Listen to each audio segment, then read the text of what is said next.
नमस्कार, आप देख रहे हैं मधेपुरा लाइव न्यूज। और आज जो पटना में गिरफ्तारियां हुई, इसके बिहाफ में हमारे साथ एक नेत्री जुड़ी हुई है जनसुराज की, जिन्होंने अपने संबोधन में कहा कि ये सरासर गलत हो रहा है और जिस तरह से ये बिहार सरकार कर रहा है, ऐसे अगर चलता रहा तो बिहार प्रजातंत्र से राजतंत्र में तब्दील हो जाएगा। तो पटना में जिस तरह से काम हो रहा है, गिरफ्तारियां हो गई, सभी को जेल भेज दिया गया है, तो क्या जो घटना हुई उसको आप कितना मानते हैं? सही हुआ कि गलत हुआ? मेरे मानने की क्या बात है, ये तो गलत हुई। ये तो कोई भी बता सकता है कि ये घटना नहीं है, ये एकदम साजिश है। और साजिश भी इस तरीके की, अगर आपको साजिश ही करना है, प्रशांत किशोर जी से लड़ना ही है, तो फिर आप सामने सामने लड़िए।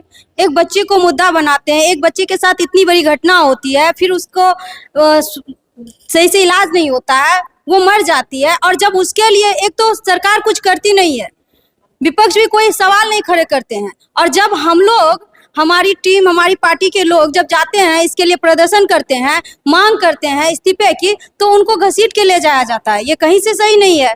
यानी कि आप मानते हैं कि चाहे वो आरजेडी हो या लोजपा हो या अन्य सभी पार्टियां इस मुद्दे पर गौण थी और सिर्फ जनसुराज इस मुद्दे को प्रखर रूप से उठा रहे थे?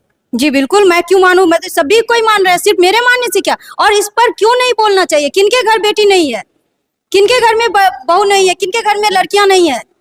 कौन चाहता है कि हमारे घर की औरत के साथ इस तरीके की घटना हो? लेकिन उन्होंने मुंह नहीं खोला। क्यों? वो दलित थी इसलिए, वो उसके फैमिली में नहीं लड़ सकते थे इसलिए, वो बहुत कमजोर थे इसलिए। और जनस्वराज हमेशा वैसों को साथ देती है और सवाल खड़ा करती रहेगी, मुद्दाएं बनाती रहेगी, आवाज उठाती रहेगी।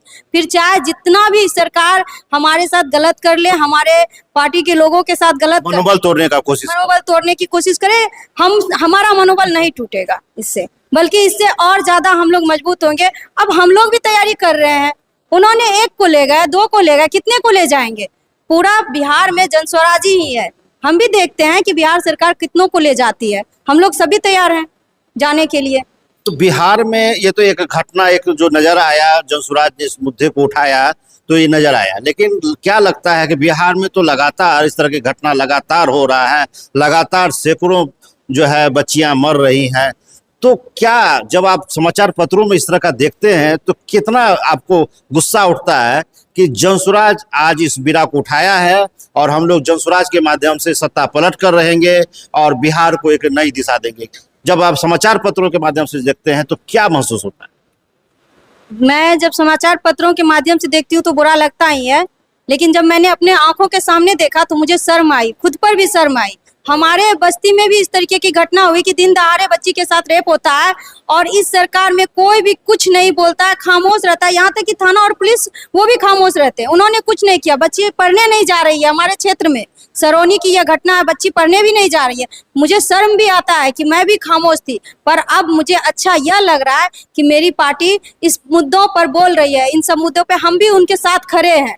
सेना, हमारी सेनापति तैयार है और हम लोग सेना बन के उनके पीछे। यानी कि इससे पहले आपको डर लगता था कि हम कैसे बोलें क्योंकि हम दिशाहीन हैं, हम आम आदमी हैं, लेकिन जब से आप जनसुराज का आपको साथ मिला है, आप में भी एक ताकत, एक महसूस होने लगा है कि मैं भी अब बगावत कर सकती हूँ, मैं भी सत्ता को जो है चैलेंज कर सकती हूँ कि तुम सुधरो, नहीं तो मैं सुधारने के लिए आ रही हूँ। जी बिल्कुल, मैं कर नहीं सकती हूँ, मैं करने वाली हूँ और मैं करूंगी। मैं चैलेंज करती हूँ, मैं बिहार सरकार को भी चैलेंज करती हूँ कि अब आप सुधर जाइए, अब इस तरीके की घटना नहीं होगी और ना ही हम लोग बर्दाश्त करेंगे। अब ये चलने वाला नहीं है, सरकार को अब अपनी नीति बदलनी पड़ेगी। और या फिर सरकार से नहीं चल रहा है वो इस्तीफा दे दे। ऐसे भी नीतीश बाबू के बारे में सबको पता है, वो मेंटली रूप से बहुत ज्यादा बीमार है, वो किसी भी डिसीजन को लेने के लायक ही नहीं है। तो उनको हट जाना चाहिए, उनको रहना ही नहीं चाहिए, अन्यथा इस तरीके की घटना होती रहेगी। खास करके 400 जो मानदेय वृद्धा पेंशन के तहत मिल रहा था उसको 1100 कर दिया। क्या लगता है जनसुराज के विजन से डर महसूस हो रहा है क्या? बिल्कुल डरी हुई है। एक ही मुद्दा क्यों? मैं कल गई थी, कल मेरी सभा थी, मैं वहां जब गई थी, मैंने जब समूह की दीदियों से बात की। हाँ, जीविका में भी कुछ अंतर हुआ है, क्या हुआ? बिल्कुल बिल्कुल, जीविका में भी अंतर हुआ है कि आज से 6 मंथ पहले था कि वो जो 1 रुपया चल रहा था सैकड़ा, जो कि साल में 12 रुपया होता है, तो उसको अब क्या किया कि 7 रुपया कर दिया गया, क्योंकि प्रशांत जी का कहना है कि हम 4 रुपया करेंगे।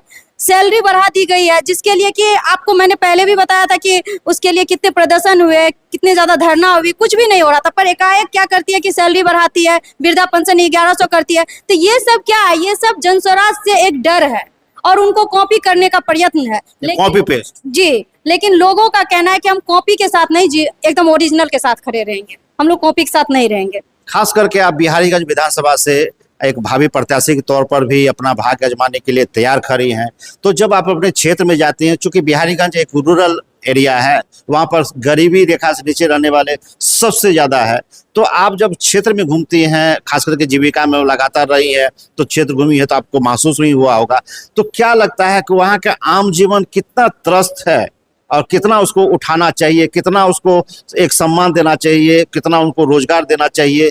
जब जनसुराज के साथ जब आप आती हैं सरकार में, अगर किस्मत से आ जाती हैं, तो ऐसी सूरत हाल में कितना बदलाव अपने क्षेत्र में करेंगे? देखिए, जनस्वराज मैं आओ ना आओ, जनस्वराज तो आएगा ही और उनके लिए सब कुछ होगी, सारी व्यवस्थाएं होंगी, उनको मान सम्मान भी मिलेगा। ये जो आए दिन कोई ना कोई घटना हो जाती है, आम लोगों की हिम्मत नहीं होती कि वो थाना पुलिस जाए, क्योंकि जिनके साथ घटना होता है उन्हीं के साथ वसूली भी होती है, तो वो जा भी नहीं पा रहे हैं। इस तरीके की घटना भी नहीं होगी, उनको रोजगार भी मिलेगा, महिलाओं के लिए छोटे छोटे रोजगार की भी सुविधा उपलब्ध करवाएंगे और मान सम्मान चाहे जिस क्षेत्र में हो उनका काम होगा। जनस्वराज ही आएगी और जनस्वराज काम करेगी, चाहे जो भी हो।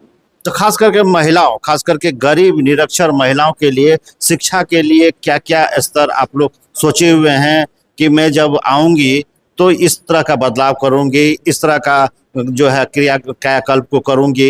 एक विजन होता है, एक सोच होता है मन में। जब आप घूमती हैं क्षेत्र में, लोगों से मिलती हैं, तो अपने भी एक खुशी होता है कि चलो भाई, जब मैं एक ऐसे दल से जुड़ी हुई हूँ जो मैं कल आऊंगी तो ये सब परिवर्तन करूंगी। तो सबसे ज्यादा क्षोभ किस विषय पर होता है? देखिए, शिक्षा के लिए अगर हमारी सरकार आएगी तो सबसे पहले मैं ये करूंगी, क्योंकि जैसा प्रशांत जी का कहना है कि वो नेतरहाट टाइप के स्कूल खोलेंगे तो उसमें वक्त लगेगा, आज जीते कल खुल जाएगा, ऐसी बात नहीं होगी। हाँ, जो पहले से है उस विधि व्यवस्था को पहले हम लोग मजबूत करेंगे, क्योंकि आज अगर हम जाते हैं किसी भी स्कूल जाते हैं, कभी कभी जाते हैं, उनके ऊपर वो असर नहीं होता है, क्योंकि उनको पता है कि ये एक आम आदमी है, हमारे बातों का असर नहीं। अगर हमारी सरकार आती है, सबसे पहले तो ये जितने भी टीचर्स हैं और स्कूल है, इनकी सुविधा, इनकी जो पढ़ाई की व्यवस्था है, इनको सही से पहले करेंगे, सुचारू रूप से करेंगे। जितने भी लोग पढ़ने नहीं जा रहे हैं, गरीब बच्चे, मैंने पहले भी एनजीओ के तहत काम किया है ड्रॉप आउट स्टूडेंट के लिए, उन बच्चे लड़के लड़कियां जिनको भी है, उनको अच्छे से एक मुहिम के तहत समझाना, उनको एजुकेशन के प्रति जागरूक करना और कि आपको सही शिक्षा मिलेगी। क्योंकि अभी भी क्या है, लोग स्कूल भेजना इसलिए नहीं चाहते हैं क्योंकि कहते हैं कि स्कूल जाते तो खाली पेट भरता है, लेकिन अन्य जाते तो कुछ कामों करते हैं, पढ़ा तो है नहीं। तो उनके अंदर एक आशा जगेगी कि नहीं, स्कूल जाएगा तो पेट नहीं, सिर्फ पेट नहीं भरेगा, पढ़ाई भी होगी, शिक्षा भी मिलेगी, और अगर शिक्षा मिलेगा आगे हमारे बच्चे भी, हमारे गांव की, हमारे घर की जब बच्चियां इतने आगे बढ़ सकती है तो हमारे बच्चे भी आगे बढ़ेंगे। तो मेरा काम तो पहला वही होगा। खास करके ग्रामीण क्षेत्रों में ये आप सही बोले कि ग्रामीण क्षेत्रों में एक सबसे प्रमुख मुद्दा होता है कि वहाँ के ग्रामीण महिलाओं का, परिवार का कहना है कि पढ़ लिख के क्या होगा, पढ़ लोग भी किसी तरीका से तो वो एजुकेशन नहीं मिल पाएगा। फिर जो सबसे बड़ा अभिशाप होता है कि डोनेशन कहाँ से देंगे, तो इससे अच्छा है कि तुम काम करो और काम करो, इसके अलावा जो है पढ़ाई लिखाई से ज़्यादा मतलब न रखो। तो ऐसी सूरत हाल में प्रशांत किशोर जी जो लाए हैं एक विजन, जिसमें है कि एक सस्ता ऋण मुहैया कराया जाएगा, जो पढ़ना चाहेगा उनके लिए उच्च शिक्षा का प्रबंधन होगा ही, साथ साथ जो है जो महिलाएं आत्मनिर्भर बनना चाहती हैं, जो परिवार आत्मनिर्भर बनना चाहता है, तो उनके लिए भी एक विजन है। क्या है वो?